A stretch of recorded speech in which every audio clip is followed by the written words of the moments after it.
کیا حاجت اصلیہ کے علاوہ، حاجت اصلیہ میں کیا ہے؟ بندے کا گھر میں جتنا ضروریات زندگی کے لیے سامان ہے، چار پائیاں ہیں، بیڈ ہے، کرسیاں ہیں، صوفے ہیں، میز ہیں، کھانے پینے کے برتن ہیں۔ سونے چاندی کے برتنوں کی بات نہیں ہو رہی، عام جو کھانے پینے میں استعمال ہوتے ہیں، سونے چاندی کے برتن اس سے مستثنا ہے کیونکہ وہ حاجت اصلیہ نہیں ہے۔ اسی طرح رضائیاں ہیں، گدے ہیں، کھیس ہیں، چادریں ہیں، بیڈ شیٹیں ہیں، گیزر ہے، اے سی ہے، فریج ہے، سواری ہے، اپنی جان مال عزت کی حفاظت کے لیے ہتھیار ہے، جنریٹر ہے۔ یہ سب چیزیں بندے کی ضروریات اصلی ہیں اور یہ حاجت اصلیہ میں اسلام ان کو شمار کرتا ہے۔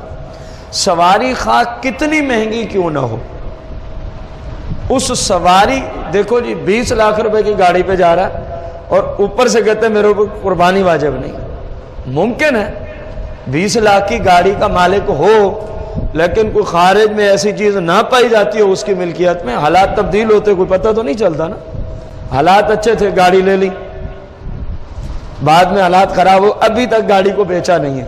تو جب رسول اللہ صلی اللہ علیہ وسلم نے ارشاد فرما دیا کہ سواری حاجت اصلیہ ہے، تو اب میں اور آپ کون ہوتے ہیں یہ کہنا جی اتنی قیمت کی گاڑی رکھتا ہے، اتنی قیمت کا ہتھیار رکھتا ہے؟ یہ خود احادیث سے ان کو سرکار نے مستثنا کر دیا۔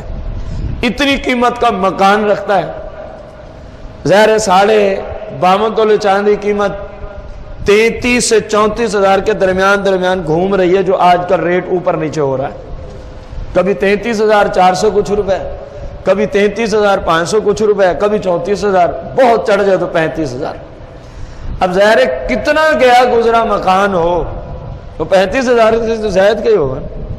جب سرکار نے مستثنا فرما دیا ہے یہ بندے کی حاجت ہے، یہ بندے کی ضرورت ہے، اس کو نصاب بنانے کے لیے تم نے شمار کرنا، تو پھر نہ میری چلے گی نہ آپ کی، کسی کی بھی نہیں چل سکتی۔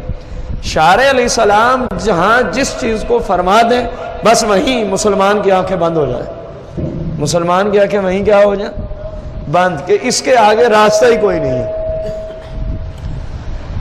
اب یہ چیزیں ہیں بندے کی ضرورت کی، حاجت